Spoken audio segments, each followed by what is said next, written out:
Good morning dear students. ਜਿਵੇਂ ਕਿ ਅਸੀਂ ਪਾਠ ਨੰਬਰ 4 ਸ਼੍ਰੀ ਗੁਰੂ ਅੰਗਦ ਦੇਵ ਜੀ ਤੋਂ ਸ਼੍ਰੀ ਗੁਰੂ ਤੇਗ ਬਹਾਦਰ ਜੀ ਤੱਕ ਸਿੱਖ ਗੁਰੂ ਸਾਹਿਬਾਨ ਦਾ ਯੋਗਦਾਨ ਪਾਠ ਪੜ੍ਹ ਰਹੇ ਹਾਂ। ਅਸੀਂ ਨੇ ਕੱਲ੍ਹ ਸ਼੍ਰੀ ਗੁਰੂ ਰਾਮਦਾਸ ਜੀ ਬਾਰੇ ਕੀਤਾ ਸੀ। ਸ਼੍ਰੀ ਗੁਰੂ ਰਾਮਦਾਸ ਜੀ ਦਾ ਜਨਮ 24 ਸਤੰਬਰ 1534 ਈਸਵੀ ਨੂੰ ਲਾਹੌਰ ਦੀ ਚੂਨਾ ਮੰਡੀ ਵਿਖੇ ਹੋਇਆ ਸੀ। ਅਤੇ ਉਹਨਾਂ ਦੇ 3 ਪੁੱਤਰ ਸਨ, ਪਿਰਥੀਆ, ਮਹਾਦੇਵ ਅਤੇ ਸ਼੍ਰੀ ਗੁਰੂ ਅਰਜਨ ਦੇਵ। ਅਤੇ ਸਭ ਤੋਂ ਜਿਹੜੀ ਅਹਿਮ ਗੱਲ ਸੀ, ਸ਼੍ਰੀ ਗੁਰੂ ਰਾਮਦਾਸ ਜੀ ਨੇ ਅੰਮ੍ਰਿਤਸਰ ਸ਼ਹਿਰ ਨੂੰ ਵਸਾਇਆ ਸੀ, ਅਤੇ ਜਿਸ ਕਰਕੇ ਉਸ ਨੂੰ ਚੱਕ ਗੁਰੂ ਰਾਮਦਾਸਪੁਰਾ ਵੀ ਕਿਹਾ ਜਾਂਦਾ ਹੈ। ਚੱਕ ਗੁਰੂ ਰਾਮਦਾਸਪੁਰਾ, ਇਹ ਸਾਰੇ ਅੰਮ੍ਰਿਤਸਰ ਦੇ ਨਾਮ ਹਨ। ਸਭ ਤੋਂ ਉਹਨਾਂ ਨੇ ਅਹਿਮ ਕਾਰਜ ਕੀਤਾ ਸੀਗਾ ਮਸੰਦ ਪ੍ਰਥਾ ਦਾ ਆਰੰਭ। ਜਿਸ ਤਰ੍ਹਾਂ ਮੰਜੀ ਪ੍ਰਥਾ ਦਾ ਆਰੰਭ ਸ਼੍ਰੀ ਗੁਰੂ ਅਮਰਦਾਸ ਜੀ ਨੇ ਕੀਤਾ ਸੀ, ਤਾਂ ਮਸੰਦ ਪ੍ਰਥਾ ਦਾ ਆਰੰਭ ਸ਼੍ਰੀ ਗੁਰੂ ਰਾਮਦਾਸ ਜੀ ਨੇ ਕੀਤਾ ਸੀ। ਸ਼੍ਰੀ ਗੁਰੂ ਰਾਮਦਾਸ ਜੀ ਨੇ 30 ਰਾਗਾਂ ਦੇ ਵਿੱਚ ਬਾਣੀ ਦੀ ਰਚਨਾ ਕੀਤੀ ਸੀ। 8 12 ਅਤੇ ਘੋੜੀਆਂ, ਜਿਹੜੀਆਂ ਘੋੜੀਆਂ ਇੱਕ ਸਾਡੇ ਰੀਤ ਚੱਲਦੀ ਆ ਰਹੀ ਆ, ਜਦੋਂ ਕਿਸੇ ਦੇ ਵਿਆਹ ਹੁੰਦਾ ਤਾਂ ਵਿਆਹ ਦੇ ਸਮੇਂ ਜੋ ਘੋੜੀਆਂ ਗਾਈਆਂ ਜਾਂਦੀਆਂ ਨੇ, ਉਹ ਸ਼੍ਰੀ ਗੁਰੂ ਰਾਮਦਾਸ ਜੀ ਨੇ ਲਿਖੀਆਂ ਸਨ। ਅਤੇ ਸੂਹੀ ਰਾਗਾਂ ਦੇ ਵਿੱਚ ਲਾਵਾਂ, ਜਿਹੜਾ ਸਿੱਖ ਧਰਮ ਦੇ ਅਨੁਸਾਰ ਜਦੋਂ ਵਿਆਹ ਹੁੰਦਾ ਹੈ ਤਾਂ ਜੋ ਗੁਰੂ ਘਰ ਦੇ ਵਿੱਚ ਲਾਵਾਂ ਪੜ੍ਹੀਆਂ ਜਾਂਦੀਆਂ ਨੇ, ਉਹਨਾਂ ਦੀ ਰਚਨਾ ਵੀ ਸ਼੍ਰੀ ਗੁਰੂ ਰਾਮਦਾਸ ਜੀ ਨੇ ਕੀਤੀ ਸੀ। ਸਭ ਤੋਂ ਅਹਿਮ ਗੱਲ ਸੀ, ਕਿਉਂਕਿ ਇਸ ਤੋਂ ਪਹਿਲਾਂ ਲੋਕ ਹਿੰਦੂ ਧਰਮ ਦੇ ਅਨੁਸਾਰ ਵਿਆਹ ਕਰਦੇ ਸਨ ਅਤੇ ਜਿਨ੍ਹਾਂ ਉੱਤੇ ਬੜਾ ਹੀ ਖਰਚਾ ਕਰਦੇ ਸਨ। ਲੋਕ ਵਹਿਮਾਂ ਭਰਮਾਂ ਵਿੱਚ ਪਏ ਸਨ। ਤਾਂ ਸ਼੍ਰੀ ਗੁਰੂ ਰਾਮਦਾਸ ਜੀ ਦੀ ਸਭ ਤੋਂ ਅਨਮੋਲੀ ਦਾਤ ਸੀ 8 12 30 ਰਾਗਾਂ ਵਿੱਚ ਬਾਣੀ ਦੀ ਰਚਨਾ ਕੀਤੀ, ਅਤੇ ਸੂਹੀ ਰਾਗਾਂ ਵਿੱਚ ਲਾਵਾਂ, ਜੋ ਵਿਆਹ ਦੇ ਸਮੇਂ ਪੜ੍ਹੀਆਂ ਜਾਂਦੀਆਂ ਨੇ ਲਾਵਾਂ, ਉਹ ਸ਼੍ਰੀ ਗੁਰੂ ਰਾਮਦਾਸ ਜੀ ਦੀ ਰਚਨਾ ਹੈ। ਸ਼੍ਰੀ ਗੁਰੂ ਰਾਮਦਾਸ ਜੀ ਦੇ 1 ਸਤੰਬਰ 1581 ਈਸਵੀ ਨੂੰ ਉਹ ਜੋਤੀ ਜੋਤ ਸਮਾ ਗਏ। ਅਤੇ ਉਹਨਾਂ ਨੇ ਆਪਣੇ ਸਭ ਤੋਂ ਛੋਟੇ ਪੁੱਤਰ ਅਰਜਨ ਦੇਵ, ਜੋ ਕਿ ਸਿੱਖਾਂ ਦੇ 5ਵੇਂ ਗੁਰੂ ਸ਼੍ਰੀ ਗੁਰੂ ਅਰਜਨ ਦੇਵ ਜੀ ਦੇ ਨਾਂ ਨਾਲ ਪ੍ਰਸਿੱਧ ਹੋਏ, ਤਾਂ ਆਪਣੇ ਸਭ ਤੋਂ ਛੋਟੇ ਪੁੱਤਰ ਅਰਜਨ ਨੂੰ, ਭਾਵ ਸ਼੍ਰੀ ਗੁਰੂ ਅਰਜਨ ਦੇਵ ਨੂੰ ਗੁਰਗੱਦੀ ਸੌਂਪੀ। ਕਿਉਂਕਿ ਪਿਰਥੀਆ ਇੱਕ ਹੰਕਾਰੀ ਸੁਭਾਅ ਦਾ ਵਿਅਕਤੀ ਸੀ, ਜਿਸ ਨੂੰ ਸਿੱਖ ਧਰਮ ਦੇ ਅਨੁਸਾਰ ਮੀਣਾ ਕਿਹਾ ਜਾਂਦਾ, ਮੀਣਾ। ਅਤੇ ਮਹਾਦੇਵ ਦਾ ਸੰਸਾਰਿਕ ਕੰਮਾਂ ਦੇ ਵਿੱਚ ਕੋਈ ਜ਼ਿਆਦਾ ਮੋਹ ਨਹੀਂ ਸੀ, ਤਾਂ ਕਰਕੇ ਸ਼੍ਰੀ ਗੁਰੂ ਰਾਮਦਾਸ ਜੀ ਨੇ ਆਪਣੇ ਸਭ ਤੋਂ ਛੋਟੇ ਪੁੱਤਰ ਅਰਜਨ ਨੂੰ, ਭਾਵ ਸ਼੍ਰੀ ਗੁਰੂ ਅਰਜਨ ਦੇਵ ਜੀ ਨੂੰ ਗੁਰਗੱਦੀ ਸੌਂਪ ਕੇ ਸਿੱਖਾਂ ਦੇ 5ਵੇਂ ਗੁਰੂ ਵਜੋਂ ਨਿਵਾਜਿਆ। ਤਾਂ ਸ਼੍ਰੀ ਗੁਰੂ ਰਾਮਦਾਸ ਜੀ ਦੇ ਮੁਗਲ ਸਮਰਾਟ ਅਕਬਰ ਦੇ ਨਾਲ ਬਹੁਤ ਚੰਗੇ ਸੰਬੰਧ ਸਨ। ਉਸ ਸਮੇਂ ਫਸਲ ਚੰਗੀ ਨਹੀਂ ਹੋਈ ਤਾਂ ਕਿਸਾਨਾਂ ਦੇ ਉੱਤੇ ਬੜਾ ਕਰਜ਼ਾ ਹੋਇਆ। ਤਾਂ ਗੁਰੂ ਰਾਮਦਾਸ ਜੀ ਦੇ ਕਹਿਣ 'ਤੇ ਮੁਗਲ ਸਮਰਾਟ ਅਕਬਰ ਨੇ ਕਿਸਾਨਾਂ ਦਾ 1 ਸਾਲ ਦੇ ਲਈ ਭੂਮੀ ਕਰ ਵੀ ਮਾਫ ਕਰ ਦਿੱਤਾ ਸੀ। ਅਗਲੀ ਗੱਲ, ਸ਼੍ਰੀ ਗੁਰੂ ਰਾਮਦਾਸ ਜੀ ਤੋਂ ਬਾਅਦ ਜੋ ਗੁਰਗੱਦੀ ਦਾ ਸਿਧਾਂਤ ਸੀ, ਉਹ ਲਗਭਗ ਪਿਤਾ ਪੁਰਖੀ ਹੋ ਗਿਆ ਸੀ। ਭਾਵ ਜੋ ਇਸ ਤੋਂ ਅਗਲੇ ਗੁਰੂ ਹੋਏ, ਉਹ ਸਾਰੇ ਗੁਰੂ ਰਾਮਦਾਸ ਜੀ ਦੇ ਪਰਿਵਾਰ ਵਿੱਚੋਂ, ਗੁਰੂ ਰਾਮਦਾਸ ਜੀ ਦੀ ਕੁਲ ਵਿੱਚੋਂ ਹੀ ਹੋਏ। ਕਿਉਂਕਿ ਪਰ ਗੁਰਗੱਦੀ ਦਾ ਜਿਹੜਾ ਸਿਧਾਂਤ ਸੀ, ਭਾਵੇਂ ਪਿਤਾ ਪੁਰਖੀ ਹੋ ਗਿਆ ਸੀ, ਪਰ ਜੋ ਗੁਰਗੱਦੀ ਦਾ ਆਧਾਰ ਸੀ ਉਹ ਗੁਣ ਅਤੇ ਯੋਗਤਾ ਸੀ। ਜਿਵੇਂ ਗੁਰੂ ਰਾਮਦਾਸ ਜੀ ਨੇ ਆਪਣੇ 2 ਵੱਡੇ ਪੁੱਤਰਾਂ ਨੂੰ ਛੱਡ ਕੇ ਆਪਣੇ ਤੀਸਰੇ ਪੁੱਤਰ ਸ਼੍ਰੀ ਗੁਰੂ ਅਰਜਨ ਦੇਵ ਜੀ ਨੂੰ ਗੁਰਗੱਦੀ ਸੌਂਪੀ ਸੀ, ਭਾਵੇਂ ਪਿਤਾ ਪੁਰਖੀ ਸਿਧਾਂਤ ਲਾਗੂ ਹੋ ਗਿਆ ਸੀ, ਪਰ ਜਿਹੜੀ ਗੁਰਗੱਦੀ ਦਾ ਆਧਾਰ ਸੀ ਉਹ ਗੁਣ ਅਤੇ ਯੋਗਤਾ ਹੀ ਸੀ। ਭਾਵ ਜਿਸ ਦੇ ਵਿੱਚ ਚੰਗੇ ਗੁਣ ਅਤੇ ਉਹ ਗੁਰਗੱਦੀ ਦੇ ਯੋਗ ਹੁੰਦਾ ਸੀ, ਸਾਡੇ ਗੁਰੂ ਸਾਹਿਬਾਨ ਉਸ ਪੁੱਤਰ ਨੂੰ ਹੀ ਗੁਰਗੱਦੀ ਸੌਂਪਦੇ ਸਨ। ਗੁਰੂ ਰਾਮਦਾਸ ਜੀ ਨੇ ਦਾ ਅਹਿਮ ਯੋਗਦਾਨ ਸੀਗਾ ਮਸੰਦ ਪ੍ਰਥਾ ਦਾ ਆਰੰਭ। ਅਤੇ 1 ਸਤੰਬਰ 1581 ਈਸਵੀ ਨੂੰ ਗੁਰੂ ਰਾਮਦਾਸ ਜੀ ਜੋਤੀ ਜੋਤ ਸਮਾ ਗਏ ਸਨ। ਉਸ ਤੋਂ ਬਾਅਦ ਜੋ ਅਸੀਂ ਅੱਜ ਪੜ੍ਹਾਂਗੇ ਸ਼੍ਰੀ ਗੁਰੂ ਅਰਜਨ ਦੇਵ ਜੀ ਬਾਰੇ। ਸ਼੍ਰੀ ਗੁਰੂ ਅਰਜਨ ਦੇਵ ਜੀ ਬਾਰੇ ਅਸੀਂ ਅੱਜ ਪੜ੍ਹਾਂਗੇ। ਜਿਵੇਂ ਕਿ ਸ਼੍ਰੀ ਗੁਰੂ ਅਰਜਨ ਦੇਵ ਜੀ ਦੇ ਜਨਮ ਦੀ ਗੱਲ ਕਰੀਏ, ਸ਼੍ਰੀ ਗੁਰੂ ਅਰਜਨ ਦੇਵ ਜੀ ਦਾ ਜਨਮ 15 ਅਪ੍ਰੈਲ 1563 ਸ਼੍ਰੀ ਗੁਰੂ ਅਰਜਨ ਦੇਵ ਜੀ ਦਾ ਜਨਮ 15 ਅਪ੍ਰੈਲ 1563 ਈਸਵੀ ਨੂੰ ਸਿੱਖਾਂ ਦੇ ਚੌਥੇ ਗੁਰੂ ਸ੍ਰੀ ਗੁਰੂ ਰਾਮਦਾਸ ਜੀ ਅਤੇ ਬੀਬੀ ਭਾਨੀ ਦੇ ਘਰ ਗੋਇੰਦਵਾਲ ਵਿਖੇ ਹੋਇਆ ਸੀ। ਸ੍ਰੀ ਗੁਰੂ ਅਰਜਨ ਦੇਵ ਜੀ ਗੁਰੂ ਰਾਮਦਾਸ ਜੀ ਦੇ ਤੀਸਰੇ ਅਤੇ ਸਭ ਤੋਂ ਛੋਟੇ ਪੁੱਤਰ ਸਨ। ਉਹ ਬਚਪਨ ਤੋਂ ਹੀ ਬਹੁਤ ਬੁੱਧੀਮਾਨ ਅਤੇ ਧਾਰਮਿਕ ਪ੍ਰਵਿਰਤੀ ਵਾਲੇ ਸਨ। ਉਹਨਾਂ ਨੇ ਬਾਬਾ ਬੁੱਢਾ ਜੀ ਤੋਂ ਗੁਰਮੁਖੀ ਦਾ ਗਿਆਨ ਪ੍ਰਾਪਤ ਕੀਤਾ ਸੀ। ਜੋ ਉਹਨਾਂ ਨੇ ਗਿਆਨ ਪ੍ਰਾਪਤ ਕੀਤਾ ਗੁਰਮੁਖੀ ਦਾ, ਉਹ ਉਹਨਾਂ ਨੇ ਕੀਤਾ ਸੀਗਾ ਬਾਬਾ ਬੁੱਢਾ ਜੀ ਤੋਂ। ਇਸ ਤੋਂ ਇਲਾਵਾ ਗੁਰੂ ਜੀ ਨੇ ਫਾਰਸੀ ਅਤੇ ਸੰਸਕ੍ਰਿਤ ਦੀ ਸਿੱਖਿਆ ਵੀ ਗ੍ਰਹਿਣ ਕੀਤੀ। ਉਹਨਾਂ ਨੇ ਸ੍ਰੀ ਗੁਰੂ ਅਮਰਦਾਸ ਜੀ ਭਾਵ ਆਪਣੇ ਨਾਨੇ ਅਤੇ ਸ੍ਰੀ ਗੁਰੂ ਰਾਮਦਾਸ ਜੀ ਤੋਂ ਅਧਿਆਤਮਕ ਅਤੇ ਗੁਰਬਾਣੀ ਦੀ ਸਿੱਖਿਆ ਪ੍ਰਾਪਤ ਕੀਤੀ। 1579 ਦੇ ਵਿੱਚ ਗੁਰੂ ਅਰਜਨ ਦੇਵ ਜੀ ਦਾ ਵਿਆਹ ਮੀਓ ਪਿੰਡ ਜੋ ਕਿ ਜ਼ਿਲ੍ਹਾ ਫਿਲੌਰ ਦੇ ਵਿੱਚ ਹੈ, ਮੀਓ ਪਿੰਡ ਦੇ ਕ੍ਰਿਸ਼ਨ ਚੰਦ ਦੀ ਪੁੱਤਰੀ ਗੰਗਾ ਜੀ ਨਾਲ ਹੋਇਆ। ਉਹਨਾਂ ਦਾ ਵਿਆਹ 1579 ਵਿੱਚ ਮੀਓ ਪਿੰਡ ਜੋ ਕਿ ਜ਼ਿਲ੍ਹਾ ਫਿਲੌਰ ਦੇ ਵਿੱਚ ਹੈ ਦੇ ਕ੍ਰਿਸ਼ਨ ਚੰਦ ਦੀ ਸਪੁੱਤਰੀ ਗੰਗਾ ਜੀ ਨਾਲ ਹੋਇਆ। 1595 ਵਿੱਚ ਆਪ ਜੀ ਦੇ ਘਰ ਪੁੱਤਰ ਨੇ ਜਨਮ ਲਿਆ ਜੋ ਸਿੱਖਾਂ ਦੇ 6ਵੇਂ ਗੁਰੂ ਸ੍ਰੀ ਗੁਰੂ ਹਰਗੋਬਿੰਦ ਜੀ ਨਾਲ ਪ੍ਰਸਿੱਧ ਹੋਏ। ਗੁਰੂ ਰਾਮਦਾਸ ਜੀ ਦੇ 3 ਪੁੱਤਰ ਪਿਰਥੀ ਚੰਦ, ਮਹਾਦੇਵ ਅਤੇ ਸ੍ਰੀ ਅਰਜਨ ਦੇਵ ਜੀ ਸਨ। ਪਿਰਥੀਆ ਸਭ ਤੋਂ ਵੱਡਾ, ਉਹ ਬਹੁਤ ਹੀ ਬੇਈਮਾਨ ਅਤੇ ਲਾਲਚੀ ਸੀ। ਸਿੱਖ ਪਰੰਪਰਾ ਦੇ ਅਨੁਸਾਰ ਉਸ ਨੂੰ ਮੀਨਾ ਕਹਿ ਕੇ ਸੰਬੋਧਿਤ ਕੀਤਾ ਜਾਂਦਾ ਹੈ ਅਤੇ ਮਹਾਦੇਵ ਦੀ ਸੰਸਾਰਕ ਕੰਮਾਂ ਵਿੱਚ ਕੋਈ ਜ਼ਿਆਦਾ ਰੁਚੀ ਨਹੀਂ ਸੀ। ਸ੍ਰੀ ਗੁਰੂ ਅਰਜਨ ਦੇਵ ਜੀ ਬਹੁਤ ਹੀ ਨਿਮਰ ਅਤੇ ਆਗਿਆਕਾਰੀ ਸਨ। ਉਹਨਾਂ ਦੀ ਸੇਵਾ ਭਾਵ ਅਤੇ ਭਗਤੀ ਕਾਰਨ ਸ੍ਰੀ ਗੁਰੂ ਰਾਮਦਾਸ ਜੀ ਨੇ 1581 ਈਸਵੀ ਵਿੱਚ ਉਹਨਾਂ ਨੂੰ 5ਵੇਂ ਸਿੱਖ ਗੁਰੂ ਵਜੋਂ ਗੁਰਗੱਦੀ 'ਤੇ ਬਿਰਾਜਮਾਨ ਕੀਤਾ। ਇਸ ਤਰ੍ਹਾਂ ਅਸੀਂ ਨੇ ਗੁਰੂ ਅਰਜਨ ਦੇਵ ਜੀ ਦਾ ਜਨਮ, ਮਾਤਾ ਪਿਤਾ ਬਾਰੇ ਪੜ੍ਹਿਆ, ਕਿਉਂਕਿ ਇਹ ਵੀ ਜ਼ਰੂਰੀ ਹੈ ਤਾਂ ਕਿ ਸਾਨੂੰ ਪਤਾ ਲੱਗ ਸਕੇ ਕਿ ਸ੍ਰੀ ਗੁਰੂ ਅਰਜਨ ਦੇਵ ਜੀ ਦਾ ਜਨਮ 15 ਅਪ੍ਰੈਲ 1563 ਈਸਵੀ ਨੂੰ ਸਿੱਖਾਂ ਦੇ ਚੌਥੇ ਗੁਰੂ ਸ੍ਰੀ ਗੁਰੂ ਰਾਮਦਾਸ ਜੀ ਅਤੇ ਬੀਬੀ ਭਾਨੀ ਦੇ ਘਰ ਗੋਇੰਦਵਾਲ ਵਿਖੇ ਹੋਇਆ ਸੀ। ਜਨਮ ਕਿੱਥੇ ਹੋਇਆ ਸੀ? ਗੋਇੰਦਵਾਲ ਵਿਖੇ। ਜਿਵੇਂ ਗੁਰੂ ਰਾਮਦਾਸ ਜੀ ਦਾ ਲਾਹੌਰ ਦੀ ਚੂਨਾਮੰਡੀ, ਗੁਰੂ ਅਮਰਦਾਸ ਜੀ ਦਾ ਪਿੰਡ ਬਾਸਰਕੇ, ਇਸੇ ਤਰ੍ਹਾਂ ਜਿਵੇਂ ਗੁਰੂ ਅੰਗਦ ਦੇਵ ਜੀ ਦਾ ਮੱਤੇ ਦੀ ਸਰਾਏ, ਗੁਰੂ ਅਮਰਦਾਸ ਜੀ ਦਾ ਕਿੱਥੇ ਹੋਇਆ ਸੀਗਾ? ਪਿੰਡ ਬਾਸਰਕੇ। ਗੁਰੂ ਰਾਮਦਾਸ ਜੀ ਦਾ ਲਾਹੌਰ ਦੀ ਚੂਨਾਮੰਡੀ ਅਤੇ ਗੁਰੂ ਅਰਜਨ ਦੇਵ ਜੀ ਦਾ ਗੋਇੰਦਵਾਲ ਵਿਖੇ। ਪਿਤਾ ਦਾ ਨਾਮ ਸ੍ਰੀ ਗੁਰੂ ਰਾਮਦਾਸ ਅਤੇ ਮਾਤਾ ਦਾ ਨਾਮ ਬੀਬੀ ਭਾਨੀ ਸੀ। ਇਹ ਜ਼ਰੂਰੀ ਹੈ, ਸਾਨੂੰ ਪਤਾ ਹੋਣਾ ਚਾਹੀਦਾ ਸਿੱਖ ਧਰਮ ਦੇ ਹਰੇਕ ਗੁਰੂ ਦੇ ਜਨਮ ਬਾਰੇ, ਮਾਤਾ ਪਿਤਾ ਬਾਰੇ।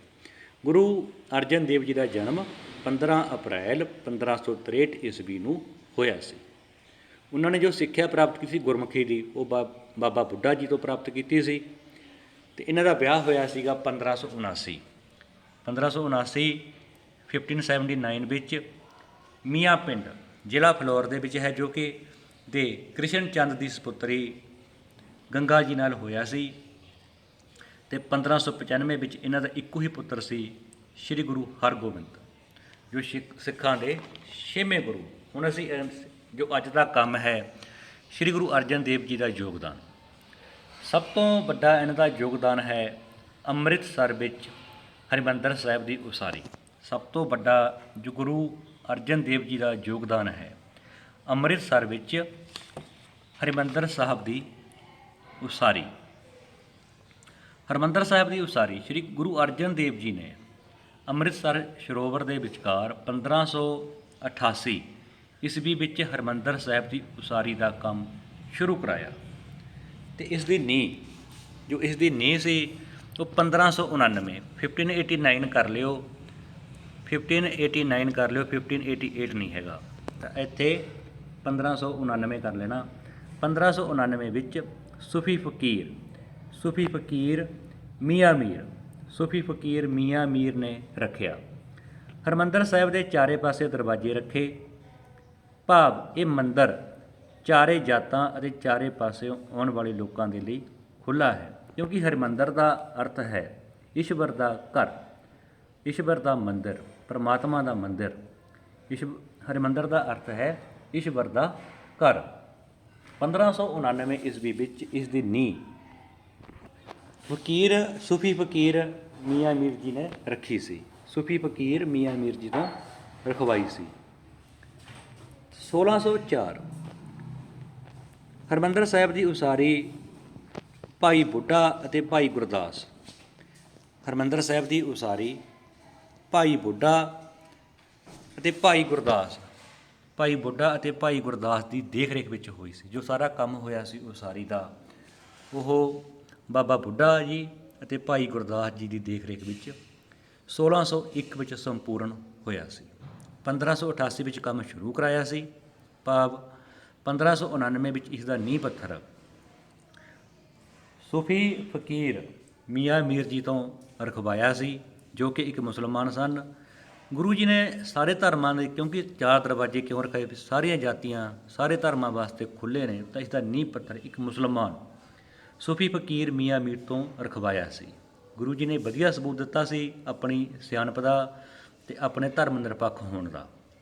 ਹਰਿਮੰਦਰ ਸਾਹਿਬ ਦੇ ਫਿਰ ਚਾਰੇ ਪਾਸੇ ਦਰਵਾਜ਼ੇ ਕਿਉਂ ਰੱਖੇ ਗਏ? ਸਾਰੇ ਲੋਕਾਂ, ਸਾਰੀਆਂ ਜਾਤਾਂ ਦੇ ਲਈ ਇਹ ਖੁੱਲ੍ਹਾ ਹੈ। ਅਤੇ ਭਾਈ ਬੁੱਢਾ ਜੀ, ਬਾਬਾ ਬੁੱਢਾ ਜੀ ਅਤੇ ਭਾਈ ਗੁਰਦਾਸ ਜੀ ਦੀ ਦੇਖ ਰੇਖ ਵਿੱਚ 1601 ਵਿੱਚ ਇਸ ਦੀ ਉਸਾਰੀ ਦਾ ਕੰਮ ਸੰਪੂਰਨ ਹੋਇਆ ਸੀ।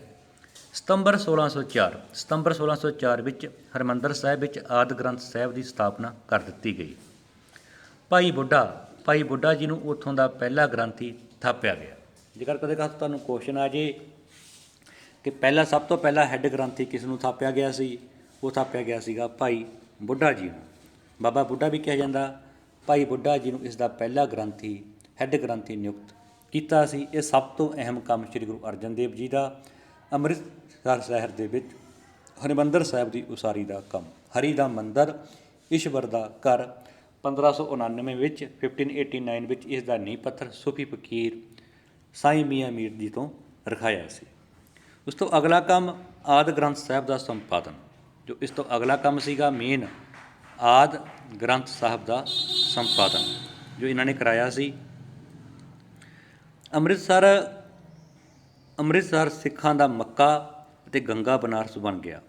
ਭਾਵ ਅੰਮ੍ਰਿਤਸਰ ਵਿੱਚ ਸਿੱਖਾਂ ਦਾ ਧਾਰਮਿਕ ਹੱਬ ਬਣ ਗਈ। ਜਿਸ ਤਰ੍ਹਾਂ ਮੁਸਲਮਾਨ ਹੱਜ ਦੀ ਯਾਤਰਾ ਕਰਨ ਮੱਕੇ ਜਾਂਦੇ ਨੇ ਅਤੇ ਹਿੰਦੂ ਗੰਗਾ ਦਾ ਇਸ਼ਨਾਨ ਕਰਨ ਹਰਿਦੁਆਰ ਜਾਂਦੇ ਹਨ, ਤਾਂ ਇਸ ਤਰ੍ਹਾਂ ਇਸ ਸਿੱਖਾਂ ਦਾ ਮੱਕਾ ਅਤੇ ਗੰਗਾ ਬਨਾਰਸ ਬਣ ਗਿਆ। ਅੰਮ੍ਰਿਤਸਰ ਤੋਂ ਇਲਾਵਾ ਗੁਰੂ ਅਰਜਨ ਦੇਵ ਜੀ ਨੇ 1590 ਈਸਵੀ ਵਿੱਚ ਰਾਵੀ ਅਤੇ ਬਿਆਸ ਨਦੀਆਂ ਵਿਚਕਾਰ 1590 ਈਸਵੀ ਵਿੱਚ ਰਾਵੀ ਅਤੇ ਬਿਆਸ ਨਦੀਆਂ ਦੇ ਵਿਚਕਾਰ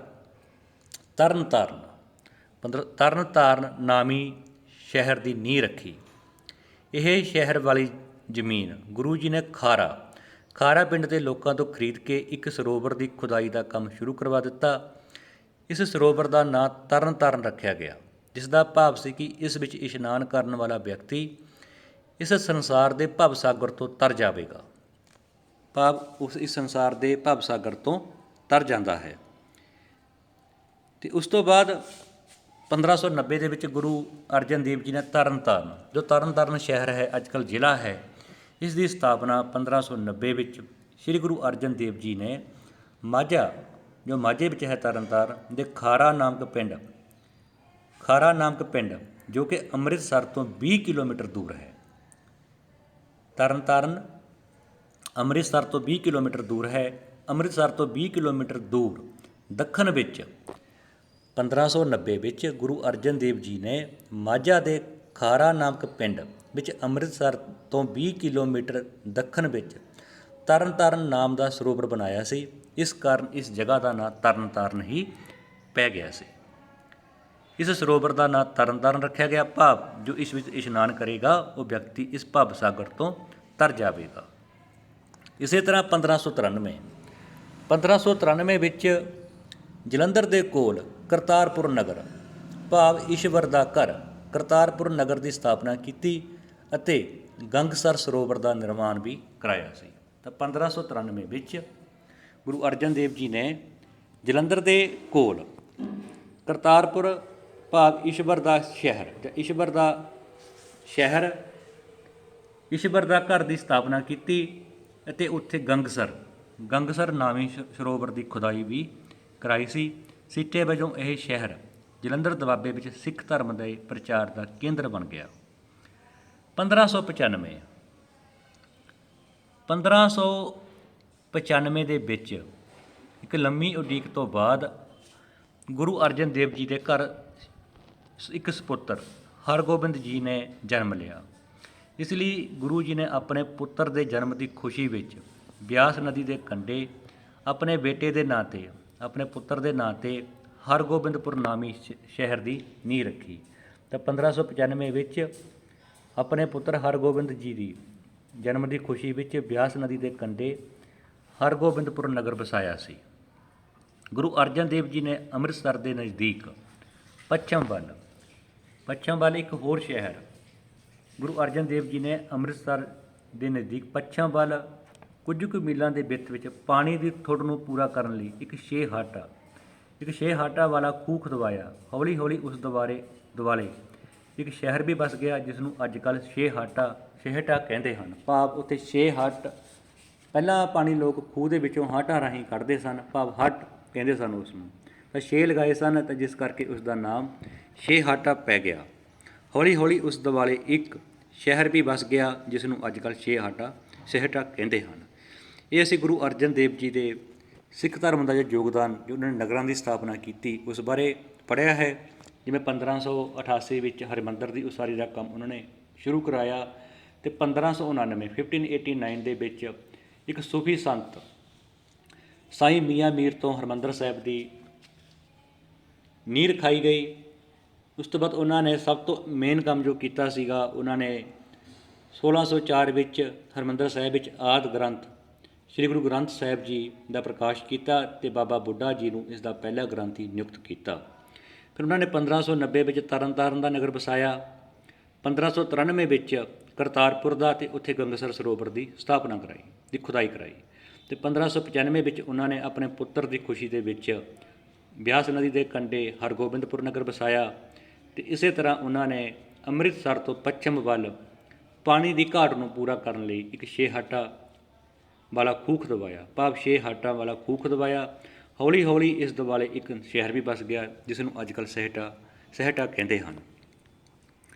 ਹਰਿਮੰਦਰ ਸਾਹਿਬ ਦੀ ਉਸਾਰੀ ਦਾ ਕੰਮ ਕਦੋਂ ਕਿਸ ਨੇ ਸ਼ੁਰੂ ਕਰਾਇਆ? 1588 ਈਸਵੀ ਵਿੱਚ ਸ੍ਰੀ ਗੁਰੂ ਅਰਜਨ ਦੇਵ ਜੀ। ਹਰਿਮੰਦਰ ਸਾਹਿਬ ਦੇ 4 ਦਰਵਾਜ਼ਿਆਂ ਦਾ ਅਰਥ ਦੱਸੋ। ਭਾਵ ਸਾਰੀ ਜਾਤੀਆਂ, ਸਾਰੇ ਧਰਮਾਂ ਦੇ ਲੋਕਾਂ ਦੇ ਲਈ ਖੁੱਲ੍ਹਾ ਹੈ ਚਾਰੇ ਪਾਸਿਓਂ। ਹਰਿਮੰਦਰ ਸਾਹਿਬ ਦਾ ਨੀਂਹ ਪੱਥਰ ਕਿਸ ਨੇ ਅਤੇ ਕਦੋਂ ਰੱਖਿਆ? 1588 ਕਰ ਲੈਣਾ।